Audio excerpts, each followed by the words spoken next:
राजीव जेटली, देखिए आप अकेले हैं, इसलिए आपको सबका जवाब देने होगा। आप केवल राजनीति करने के लिए एक आदिवासी महिला को राष्ट्रपति उम्मीदवार बनाया है, ये कह रहे हैं स्वयं प्रकाश सिंह जी। जवाब दीजिए स्वयं प्रकाश जी, अब जरा जवाब सुन लीजिए पुरोहित साहब। मैं अकेला नहीं हूं, देश के प्रधानमंत्री ने ऐसा काम कर दिया कि अब आप मेरे सामने 500 आदमी भी बिठा देंगे तो उनके पास जवाब नहीं होगा। इसलिए मैं बोल रहा हूं कि ऐसा चयन किया है देश के प्रधानमंत्री ने कि अब जवाब इनके पास किसी के पास नहीं है। मैं दूसरी बात कह रहा हूं कि अब ये देखिए, ये अब टीएमसी के प्रवक्ता शायद भूल जाते हैं कि हमारी दीदी बोलती क्या आई हैं। आज कह रही हैं, ये इनका कहना है कि जिस समाज से आते हैं उनका उत्पीड़न हुआ, इनका ये क्लेम है वहां पर, मतलब कि समाज कोई योगदान नहीं देता। अरे ये दीदी ही तो थी जो कहती है उत्तर प्रदेश का आदमी गुंडा होता है, बिहार का आदमी गुंडा होता है, दिल्ली वाले गुंडे होते हैं।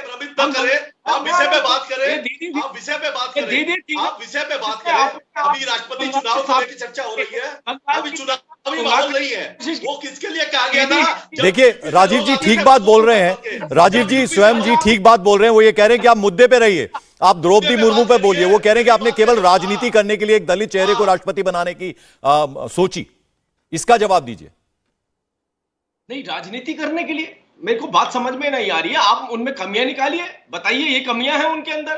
द्रौपदी मुर्मू जी नहीं होनी चाहिए, इनकी जगह ममता बनर्जी होनी चाहिए, लालू प्रसाद यादव होने चाहिए, इनकी जगह राहुल गांधी होने चाहिए, सोनिया गांधी।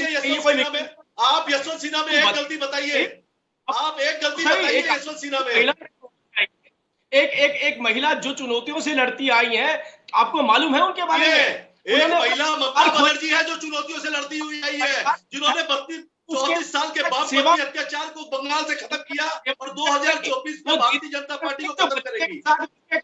महिला नेतृत्व की ममता बनर्जी को आवश्यकता नहीं है।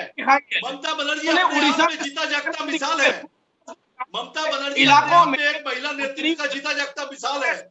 पुरोहित जी जरा मेरे को दूसरे मेहमान के पास जाना पड़ेगा, क्योंकि राजीव जी आपकी आवाज ठीक नहीं आ रही, उसको हम जरा करेक्ट करवाते हैं। मैं आऊंगा आपके पास। सुरजीत कुमार जी, अब जरा आपसे जवाब चाहूंगा। द्रौपदी मुर्मू उड़ीसा से आती हैं, क्या आपको लगता है कि बिल्कुल सही चुनाव एनडीए के कैंडिडेट के तौर पर हुआ है द्रौपदी मुर्मू जी का? बिल्कुल सही चुनाव हुआ है। मैं सबसे पहले अखिलेश जी जो कह रहे हैं कि द्रौपदी मुर्मू जी नॉन फेस नहीं है, मैं उनको कुछ कहना चाहता हूँ। उड़ीसा में शायद 5% लोग यशवंत सिन्हा जी को जानते होंगे, लेकिन 95% लोग द्रौपदी मुर्मू जी को जानते हैं। उनकी काम, उनकी काबिलियत के बारे में शायद उनको जानकारी नहीं है अखिलेश जी को। वो विधायक के तौर पे, मंत्री के तौर पे और आदिवासियों के लिए जितना काम किए उड़ीसा में, उनका जानकारी होना चाहिए। दुख की बात है कि ऐसे महिला जो इतने साधारण परिवार से आती हैं, आज देश की सर्वोच्च नागरिक बनने जा रही हैं, उनके काबिलियत पे भी आप आरोप लगा रहे हैं। अभी यशवंत सिन्हा जी का सारे सांसदों के पास मैसेज आया है, जहाँ पे वो कह रहे हैं कि सिर्फ मैं ही कॉन्स्टिट्यूशन का मैं जो प्रोटेक्ट कर पाऊँगा, और जो दूसरे जो कैंडिडेट हैं वो कॉन्स्टिट्यूशन की प्रोटेक्शन नहीं कर पाएंगी, वो कॉन्स्टिट्यूशन के खिलाफ काम करेंगी। उनको हक कौन देता है? यशवंत सिन्हा जी को किसने हक दिया कि अपने आप को एक वो कॉन्स्टिट्यूशन का कस्टोडियन बताते हैं? और जो आदिवासी महिला एक आज देश की सर्वोच्च स्थान पे जब बैठने जा रही हैं, तो उनके खिलाफ इतना इंटॉलरेंस क्यों दिखा रहे हैं यशवंत सिन्हा जी? 5 साल आज दलित प्रधानमंत्री थे, 5 साल के अंदर में कितने दलितों का उत्पीड़न हुआ, कितनी आवाज उठाई गई। इसलिए आप इसका राजनीतिकरण न करें। अच्छा, सुन नहीं, बिल्कुल राजनीतिकरण यशवंत सिन्हा जी कर रहे हैं। पुरोहित जी देखिए, पुरोहित जी एक मिनट आप दोनों मेरी बात सुन लीजिए जरा। आपको जानकारी नहीं है, आप गलत यहाँ पे फिगर्स दे रहे हैं। 2000 से 2004 के बीच में आपको किसने बता दिया कि आपको 2000 से 2004 के बीच में आपको किसने बताया कि आदिवासियों के हम लोग, मैं बीजेपी का मेंबर नहीं हूँ, मैं बीजू जनता दल से आता हूँ, मैं बीजू जनता दल से आता हूँ, मैं बीजेपी का यहाँ पे प्रवक्ता नहीं हूँ। आप सुनिए, आप क्यों लिखेंगे? आप कांग्रेस लिखिए। आपको गलत तथ्य दे रहे, आपको कोई जानकारी, आपको कोई फैक्ट्स नहीं, आपके पास फैक्ट्स ही नहीं है। आप 2000 से 2004 के बीच में उड़ीसा में आदिवासियों के ऊपर ज्यादा अत्याचार हुआ, ये कहाँ से आपको ये डेटा मिला है? 2000 से लगातार उड़ीसा में आदिवासियों के ऊपर अत्याचार कम हुआ है, महिलाओं के ऊपर अत्याचार कम हुआ है। आपको बिल्कुल कोई जानकारी नहीं है। आप जब अभी कंफ्यूज हैं, आप खुद कंफ्यूज हैं। अरे आप कंफ्यूज नहीं है, आप बिके हुए हैं, आप खुद कंफ्यूज हैं। मेरे बिके हुए लोग हैं।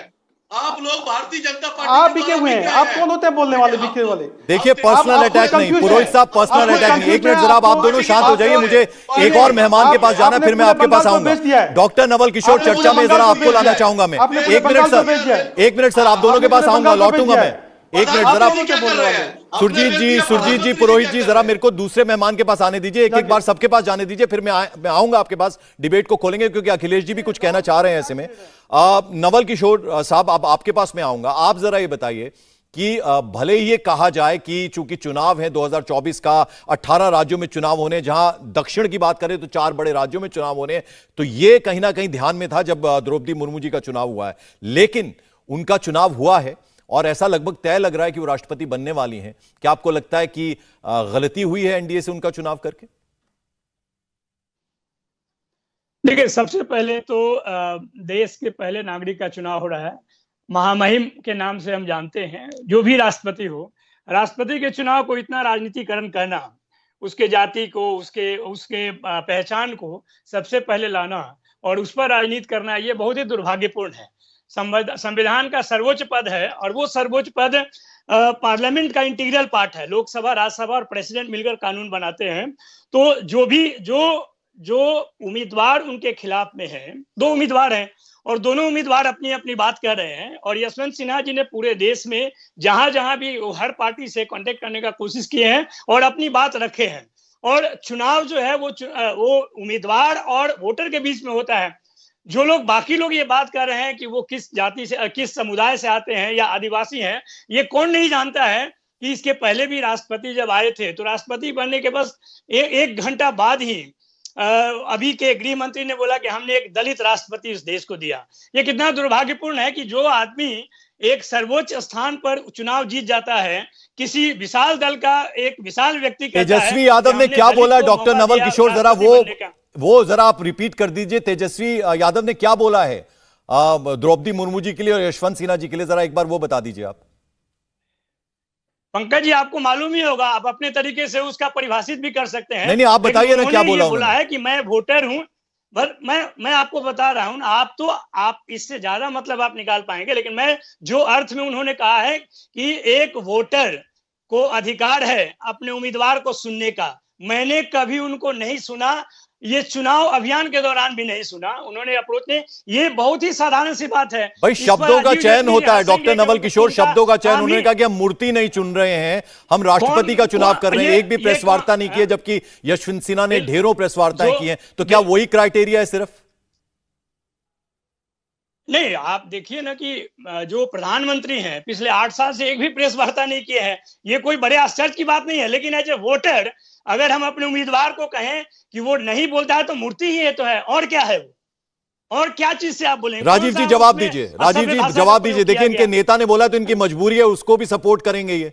अब जरा आप जवाब दीजिए राजीव जी। मजबूरी नहीं, देखिए, मजबूरी आपकी हो सकती है। अरे मजबूरी आपकी है, आपके नेता ने जो बोला आप उसको सपोर्ट तो करेंगे ना। आपको आपके घर में कब ईडी भेज दे, आप डरिए, हम लोग डरने वाले नहीं है।